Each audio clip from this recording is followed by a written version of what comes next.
We are now live. We are live. Catherine, we're live. Welcome to Heart, Navigating Lipedema Together. I'm Lisa Duerre, and I'm here with the fabulous, amazing original heart guide gift to the world, Dr. Catherine Seo. How you doing today, Catherine? Hi, and I get the privilege to hang out with you. You're so busy these days.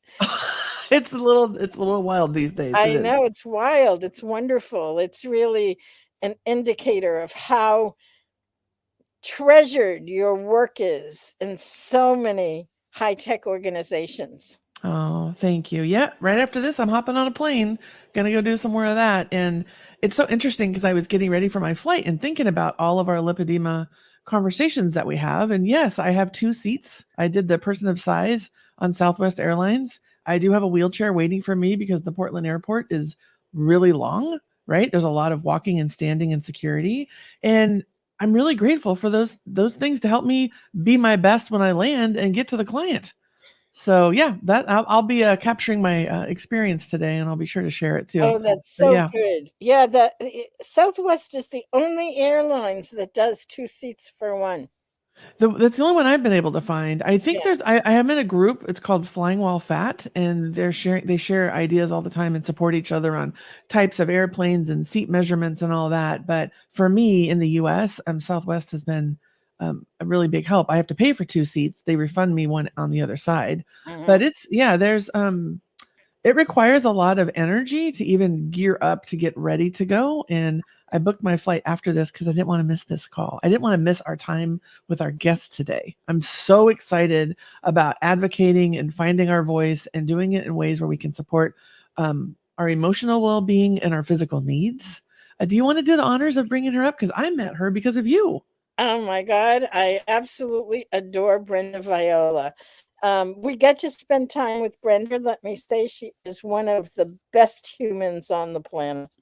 I agree. Um, we met many years ago and have been in the lymphatic helping community together ever since. And Brenda started the round table, which is helping lipedema get out there for more people as a consultant working for LymphoPress.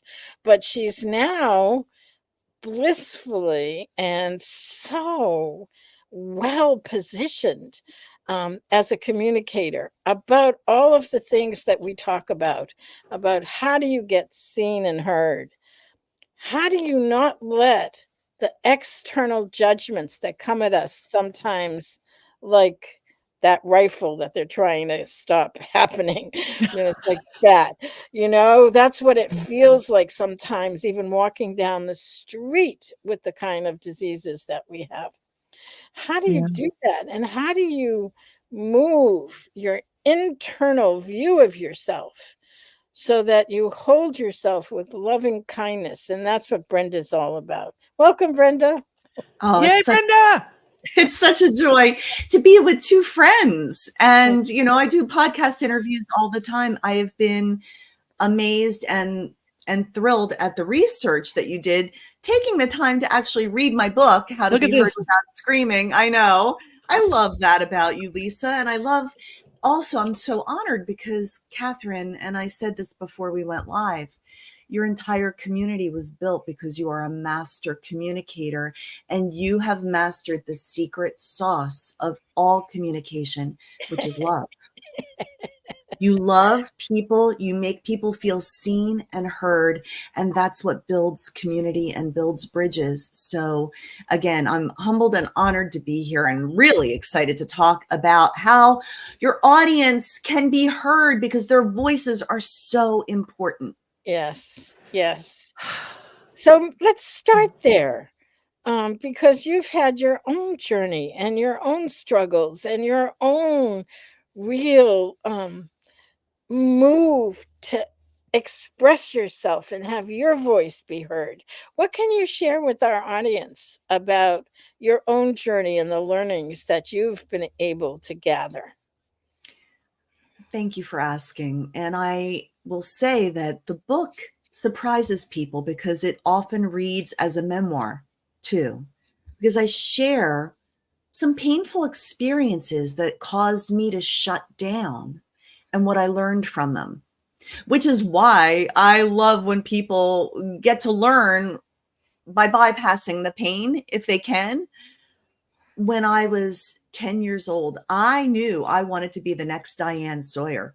And favorite my favorite Christmas gift was a tape recorder, and I went around interviewing everyone. Nobody was off limits. Everybody. I'd interview everyone. And I was excited and a performer and someone that was very extroverted, even though I was in unique packaging. I was 100 pounds in kindergarten, which I was bullied a bit when I was a kid, and some of the kids wouldn't play with me, but I had this effervescent personality that sort of surmounted all the external stuff. But when I was 10, my dad died suddenly. And as a 10-year-old, you don't really know how to navigate all those emotions. But I knew that my mom, who was now 37 and left with 2 young girls to raise by herself, didn't need any additional pressure. So I decided to just be a very quiet, good girl, never make any waves, and certainly not try to upset the apple cart. But the end result was I shoved everything inside. And I learned to be one person on the outside, playing nice with everybody, but never really associating with my internal life. I was very disassociated for most of my adult life. I knew how to work situations in rooms and created success, and I was a professional communicator, but I was not in touch with my feelings. And it wasn't until I made peace with what was going on inside of Brenda that my communication took on an authenticity. And really in that authenticity is where people will hear you, because people can smell a phony from a mile away. And while it's painful to say I was a phony, I really was, because I was too afraid to say no. I was too afraid to really give voice to fears and concerns and that check mark inside of my heart. So I always say to people that inner work releases your voice, and that often it is about the relationship you have with yourself. The healthier that is, the healthier your communication and your relationship will be with others. And it was a long journey, like a 50-year journey to get there. But thank you for asking, because there's always something behind it. And the book ends each chapter with an exercise. So it's not just about my story. It's put yourself in the story. What shut you down?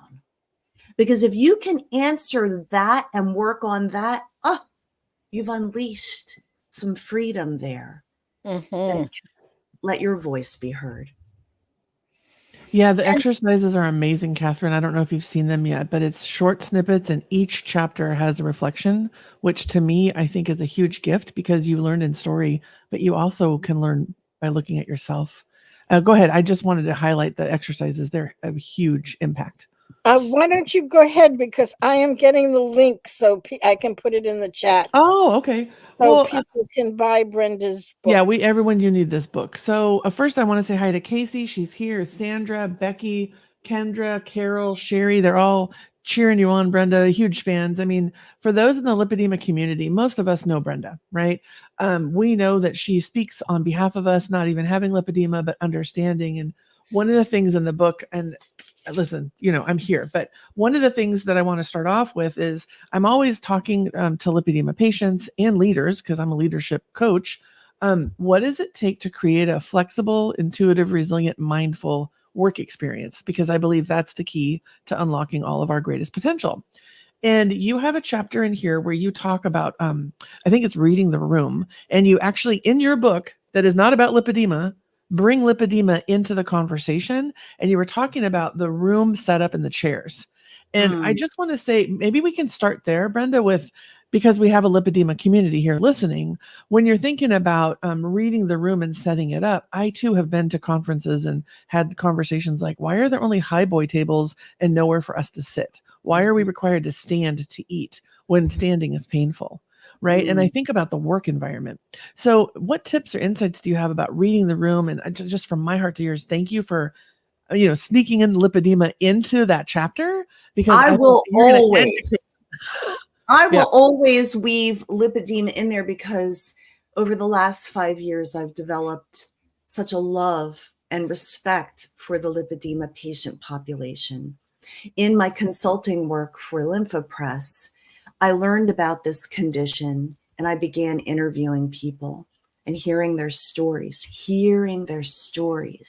and their struggles and their need to be resilient, to be their own advocates.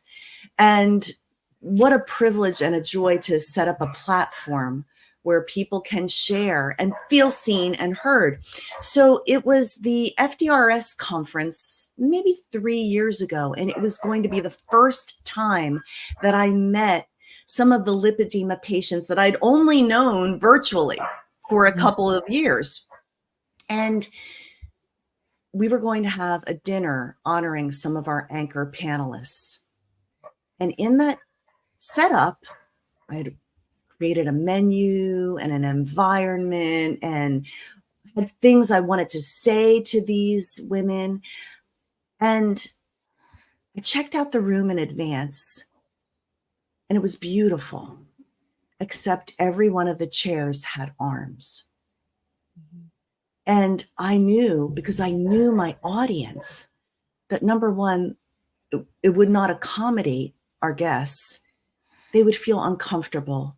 And that all of the effort that had been spent in creating a message would mess up the moment, because it would take the first 15 minutes to a half hour to extract the chairs, change them out, and all that. So I say, before you go into any situation, who is your audience? What do they need? Whether it's a certain kind of chair or whether it is amplification. So many people hate microphones. Oh, no, I don't want to use the microphone. Hey, if you cannot hit the back of the wall with your voice, we want to remove barriers to being heard. Yep. And those barriers, no matter how well you've honed your message, can mean people check you out. Mm-hmm. Yeah, I really, really appreciate it so much, Brenda, because when I talk to people in the workplace, so many patients are afraid to ask for what they need, and they feel like they're going to be judged or labeled. And I listen. Well, I was phony too. Okay, I'm just going to say, I lived a lifetime of thinking I just want to be normal. There's nothing wrong with me. I'll just buy bigger pants. This pain isn't here. I don't even know what pain is. Like, I did all that. And once I found Catherine and I learned about lipedema, I had to really reassess and reevaluate, who am I in this world and what am I going to stand for and stand against. And I really do shout at the rooftops about workplace accommodations. And I know that there are employers and managers who are willing to do it. And I know there are those of us who, weren't really in tune or didn't feel worthy of even asking for the accommodation. I'm flying to a client and I basically said, I need 2 seats, right? I need 2 seats. That's where we're at. And I would have never done that before. And so when I have another client who I said, I'm going to drive to you instead of fly. And he's like, well, it's faster to fly. And I said, I know, but it'll be easier on my lymphatics if I drive. I can stop when I want. I can move when I want. And he was like, oh, I never thought of that. And so me kind of stepping into this space of authenticity instead of shame, because believe me, I don't want 2 seats. And I certainly don't want to say I have to drive because it's easier on my lymphatics, but that's my reality. And so I think it's a combination of being willing to ask for what you want, and also the leader, the manager, the partner, even doctor's offices, how many chairs with arms, like, it's a whole thing. So I just really appreciate this chapter. I appreciate you presencing it. And Catherine, I'd love to bring your voice in, because I know you are a master at helping people find their voice to ask for what they need. What thoughts or comments do you have on this aspect here with Brenda? I put Brenda's book in the chat, and I just want to take a second and read a little bit.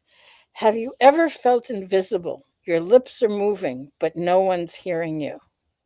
It's frustrating when your great ideas or insights are overlooked. It can make you want to scream.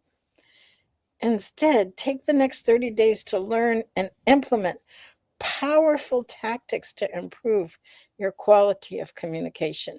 It's time to find your voice. And I think Brenda's message is so, Brenda, your message is so, I'm going to talk to you directly. I want to. Your message is so clear. And if you have Kindle, you can get the book right on Amazon in Kindle. That's what I have. I have the Kindle version. And um, I can remember. So this all started for me with surgery, where I tried to communicate to a surgeon what I wanted, and I could not find my voice. It was like I was terrified. This is going back to 2009, I think. And I just remember that feeling of being frozen. It's like when you look at fight or flight, there's fight or flight or freeze, which is part of the whole mechanism in the sympathetic nervous system. And that freeze is fear that is so extreme that it's the deer in the headlights syndrome. It's like, that's it. And here's the good news. And this is what, like Lisa was saying, here's what I love about what you do is you take it baby steps, little steps. You can, you don't have to confront the person that you're most terrified of confronting. Let's start little. Let's Mhm. start with what you can do moment by moment by moment. And I think there's such wisdom in that. I mean, there's wisdom in it because it's doable. And there's wisdom in it because, you know, we all, so many of us, let me say it this way, have those fears because we have diseases that are uncontrollable, that have visible impact. And so finding ways to navigate the world in a way that works. And I think that's the wisdom that you seem to bring. Can you address that and say, I mean, give people here, we have an amazing audience, by the way. Um, yeah.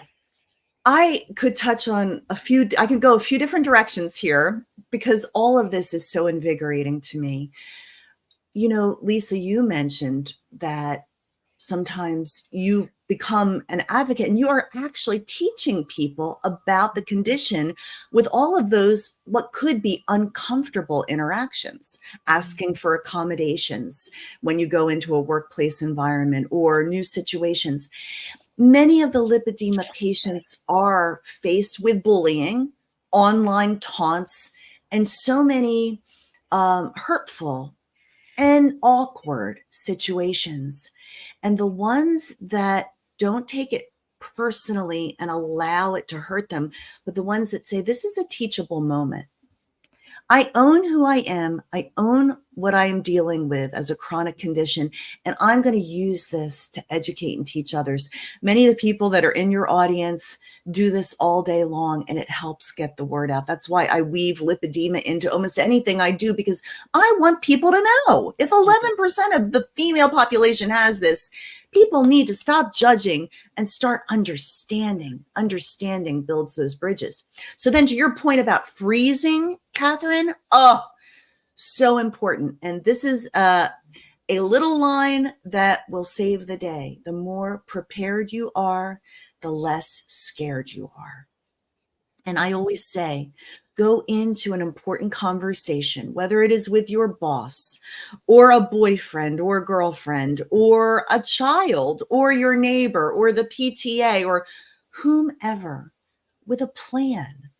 In fact, my HEARD method, HEARD, starts with number one, have a plan.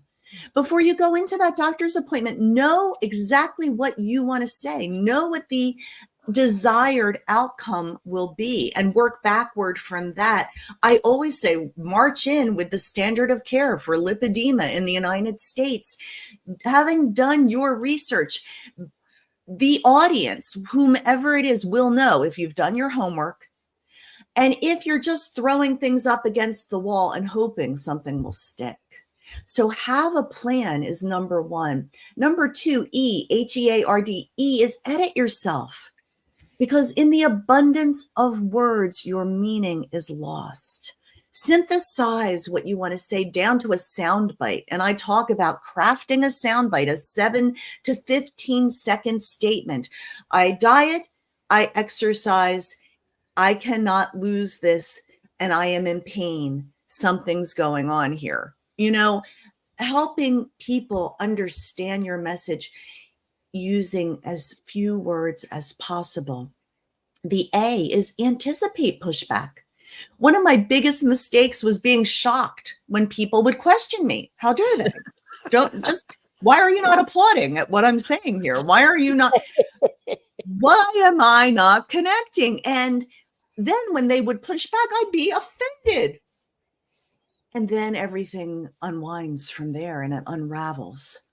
When you are prepared and you edit yourself, you've anticipated pushback. I deal with important conversations like I am a reporter or going into a press conference. All right, bring it. What are they going to ask? What are they going to say that can rattle me? So that when it comes up, I'm not rattled. I am prepared and I know how to respond. The R, HEARD, is repeat yourself. Repeat yourself. Look, when you tell your teenager to take the trash out, do you have to say it once? No. Don't expect people to say, oh yeah, I got it. No. In fact, the rule of 7 is you've got to say it 7 different times before it lands. So don't be offended. This is just a fact. You're going to have to repeat yourself. In the book, I talk about bridging techniques. So you don't sound like you're nagging or being annoying, but you can bridge back to your talking points again and again and again until finally, aha. I also talk about verbal highlighters because in the abundance of words, and sometimes this is deep stuff. We're talking about your health here. You can tend to go on and on and on. But if you can use a verbal highlighter, people's ears will perk up. Mm-hmm. A verbal highlighter is blah, blah, blah, blah, blah. But the main thing is what you really need to know is the bottom line is if you can put a verbal highlighter in there, all of a sudden people will lean in and they will listen. Just like if you got a 10-page memo, oh gosh, who wants that, right? But if someone takes the time to highlight in yellow the key points, so too you can do that with your voice and use verbal highlighters. And so have a plan, edit yourself, anticipate pushback, repeat yourself, and D, demonstrate that you've listened. Go in there with a notepad, take notes, repeat back. What I think I just heard you say is, and if you demonstrate that you are actively listening, that golden rule of doing unto others as they do unto you, that kind of thing, when people feel like they have been listened to, they are more likely to listen to you. So demonstrate that you've listened. But I have always had I have deer in the headlights. So here we are doing the interview. We made everything. Technology will fail you on occasion, and all is good and right in the world. And then the trash truck shows up outside. And I'm like, oh Lord, I hope they can't hear that. I'm not sure. I did muffle extraneous sound. You will have deer in the headlights moments, but the more prepared you are, the less scared you will be. And you can go back to what you have so beautifully prepared. It will save the day. Mm-hmm. Yeah, I hope there's so much chat going on. I'm hoping somebody can type in HEARD as a reminder for everyone. We'll put it in the show notes, but what a gift. I love that it's heard because it's about getting heard. It's a brilliant method there, Brenda. I have a question for you as far as what's in the book here. So one of the things you have, I'm going to see if I can find my chapter. Hang on. I'm going to find it. Okay. And Day okay. 5. Day Learning 5. to say no. Okay. All right. How many? Okay. For those of you in chat, I see Simi and Casey and Margie and Juanetta and Kristen. I'm just going up her. Thank you, Kristen. So many more are here. How many of us say yes because we don't want to disappoint someone even though you're in pain? How many of us say yes to multiple things in the weeks coming, not even anticipating how many spoons we have left or what energy we have? I'll just speak for myself and say what you have in this chapter 5, right? You have all of these examples of how to say no gracefully and stay in your power and buy yourself time. And I think that it's such a gift to this community because of course we want to be included. So we're going to say yes. Of course we want to have, go to that offsite meeting or whatever. Right. But Brenda, can you talk a little bit about no and how to empower ourselves to say no, even if like our heart's saying yes, but we know our body isn't working with us right now? What are your thoughts on that? I think it's really a huge gift. The quote that starts that chapter is from a dear friend of mine, Denny Gilbert. And he said, until you start to say no, your yeses have no meaning. And as a recovering people pleaser, do you need that tomorrow? Yes, absolutely. Yes to everything. Yes. And my value to others actually went down. I'll go give it to Brenda. She'll say yes. I'll give it to a busy person. They'll get it done. And when what it really comes down to is settling your own self-worth. When you know your value, the value of your time, the value of what you bring to the table. I had to, when I started my business, learn how to say no to clients and to say no to opportunities that didn't align with my core values. So it's the physical constraints that may cause you to say no, but also the internal ones that are, no, this is just not a good fit for me. And the thing about it is you can say anything gracefully, but when you bottle things up, they come out wrong. Mm-hmm. That's where the screaming part comes in. You suppress. You're like, I'll just say yes. I'll say yes. And then finally you're like, blah. And you alienate everybody that way. Learning And then to you just shame spiral, right? I'm sorry. Then it's like, oh yeah, after I lose my, okay, well that was lovely. Yeah. And then I've handled that shot one my better. credibility. Oh, Yep. I hate this phrase, another emotional woman. Oh, just don't do that with me. Yeah. But sometimes our emotions do. If your emotions are lessening the impact of your message, then you really need to, on the back end, before you get into that situation, work through your emotions so that what people get is clean and measured and prepared and calm. Now, sometimes we blow it. And that's where, you know what? I blew it. I got really passionate about that. But it doesn't change the fact that the bottom line is, and then boom, there's your talking point. But if you have a problem saying no, and I say in the book, sometimes the word no is like back in the day when on happy days, the fawns could never say wrong. Okay. Some of us choke on the word no because it's counter to our desire to serve and to help and to please. There's nothing, those are beautiful qualities. But if you know it's wrong to say no and you don't know quite how to say it, buy yourself time. There's no reason why when someone asks you something that you have to say yes immediately or even no immediately. People will respect you if you say, you know what? I appreciate the request.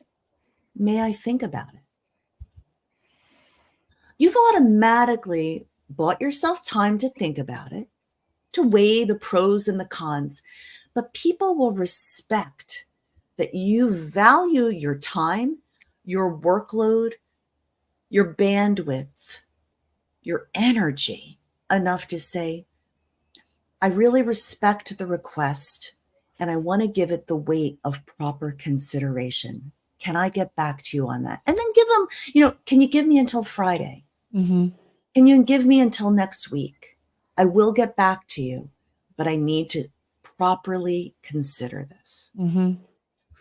All of a sudden, you just don't feel that thing gripping you around the throat and that pressure. If you are feeling like this, that is absolutely the time you need to buy time. Yeah. Because you will say or do something you'll regret. Mm-hmm. You have one in here. It says, I can't say yes to this, but what I can do is. I love this so much for all of the lipedema patients who are trying to navigate work and home. And they're like, hey, can you get that birthday present or whatever, right? I can't get the birthday present in person, but I can order on Amazon. Like, I'm just like, there's ways to like navigate this, right? And, Yeah. or, when they call you and we only have one appointment and it's in the middle of pickup for your child, I can't be there in person, but can we do telehealth? Like there's ways to like land it so you don't give up your power and stay in. And this is why I love your chapter so much. I'm like, this is a playbook. So everyone go to page 32, just saying, right? It's in there. Well, Yeah. And we don't give ourselves permission. Part of what the book is trying to do is give yourself permission to think of it a different way. We have grooves, patterns of behavior that we've done for years. And the book is a way of offering you strategies to think about it a different way and come at it a different way. Present to others a new version of yourself. It is never, I'm 61. It is never too late to reinvent yourself. And I always say, and I encourage everybody I love to do the same. If you haven't talked to me in a couple weeks, come at me fresh because I am constantly growing and changing. You will not get version 2.0. You're getting version 3.0 now, a new and improved version of me. Don't treat me like the person I was 10 years ago or even 10 days ago because I'm continuing to learn and grow and evolve. And that's why, so many people don't hesitate to get a coach for this or a coach for that. But they never think about communication, which is something you're going to use in every area of your life, from the boardroom to, I say, Bumble, the dating app. Mm-hmm. You use communication in every area of your life.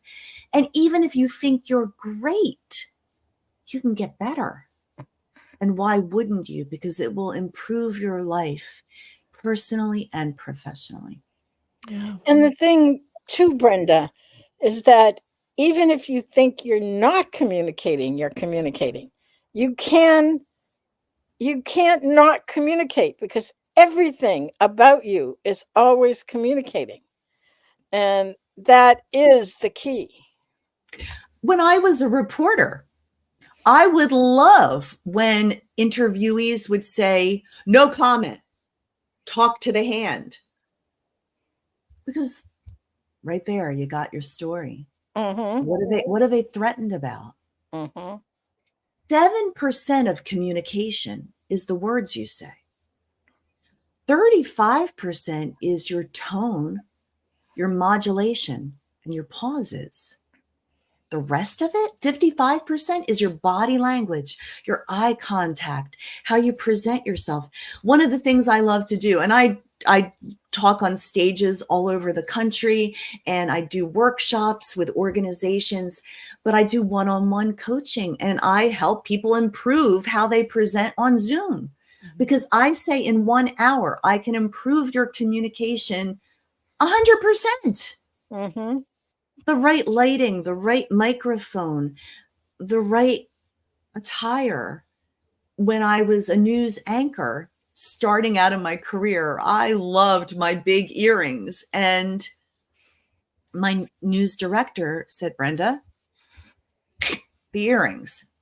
Because people are so busy looking at them dangle when you move your head, they're not listening to what you say. And the whole point is removing the barriers. And some people say, well, I just don't like Zoom meetings. Well, tough. They're a part of your world.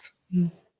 So put your best face forward, because if people are put off by how you present, and I'm not saying be inauthentic, be you, but be the best you can be, because the more you present that way, the more likely people are going to listen to what you have to say. And what you have to say is so important.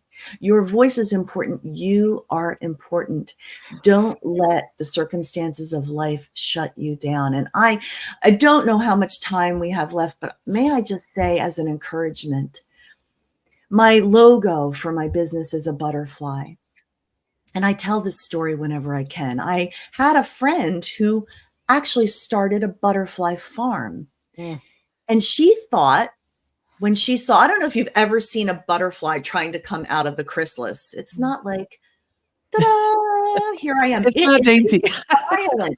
It is a violent twisting to get out. And she saw this and said, well, let me help. And so she took the chrysalis and tried to open it to help the butterfly emerge. And the butterfly was beautiful, but it couldn't fly.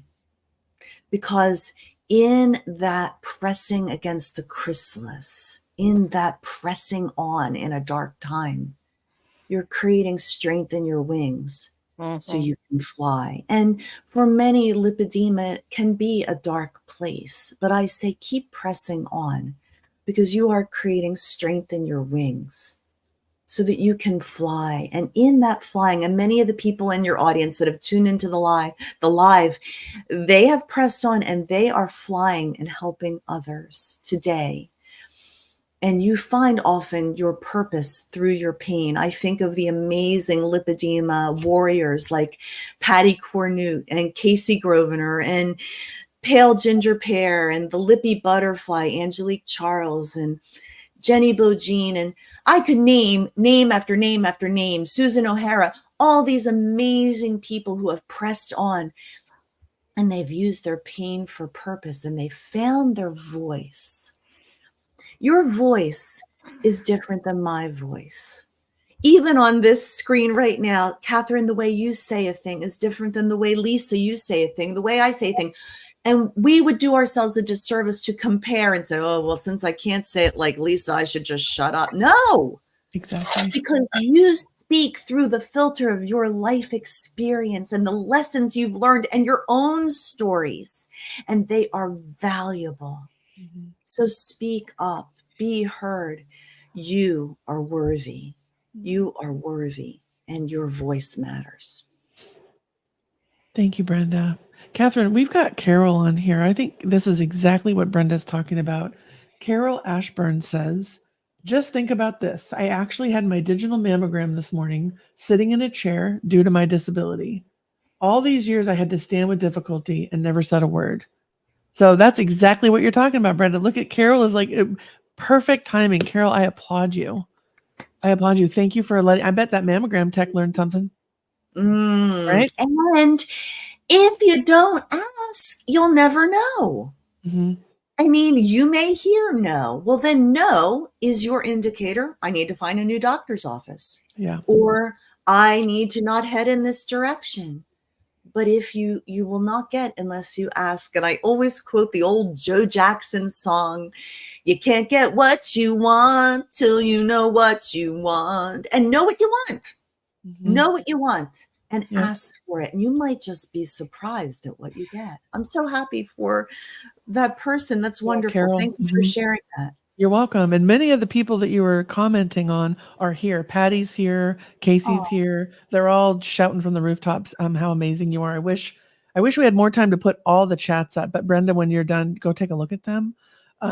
Catherine, I always like to have a moment for us to just give you a second to capture your thoughts because she closes us out in such a beautiful way. But Brenda, we talked about saying no. We talked about accommodations and chairs. We talked about your herd method, finding your voice, knowing you're worthy. Catherine, what last comment, question, thought would you like to say to close us out today? Brenda, thank you so much. I just have such gratitude for you, Brenda. And I'm just thrilled that your voice is what's rippling throughout the communities that we're in and are affecting us. It's just wonderful to have it. So thank you, my dear friend. Thank you. I appreciate you. I appreciate you all so much. I appreciate the lipedema community. You know, I This book was supposed to come out in 2022, but in 2021, I suffered a series of losses that pulled the rug out from under me. And I must say that the lipedema community, who I grew to love, loved me back. And they loved me to wholeness, where I could find my voice, and in 2024 come out with a book that I feel is part of my life's work. And it was a joy to write. And if it helps anyone, then good. I'm so glad. Brenda, would you be interested in coming back? We need to do part 2 about bullies, like the bullies in the world and the bullies in our heads. I think that there's such a pull through here. So would you be interested in coming back? Can we have you back? You can, I would be honored. And anytime you have me back, it's a privilege. Oh, well, same here. And I don't think I got to tell anybody how I met you, but I met you through going for my lymphatic pump, and you were such a help for me back then. And then we started doing interviews, and then I was being, highlighted for different things about lipedema. And I think one of the things that I think is so beautiful about you and Catherine that I would like to close with appreciation is holding others up and holding space for all, right? I mean, you and I do the same work in many ways. And you were like, let's play, right? I'm like, oh, let's play. And I remember you saying, what do you want to do? I'm like, I want to change organizations. This is what I do, right? And you do that too. We both coach. We both speak. There's so much there, but there's never competition. It's always collaboration. And Catherine is just open doors to so many.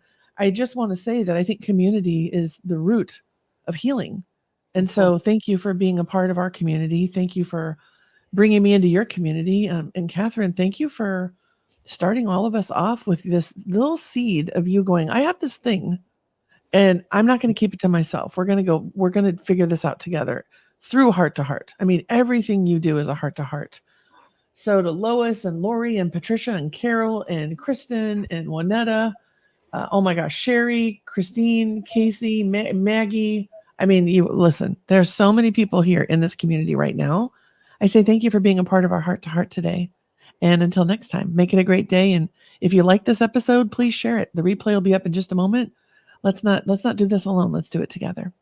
Thanks, everyone.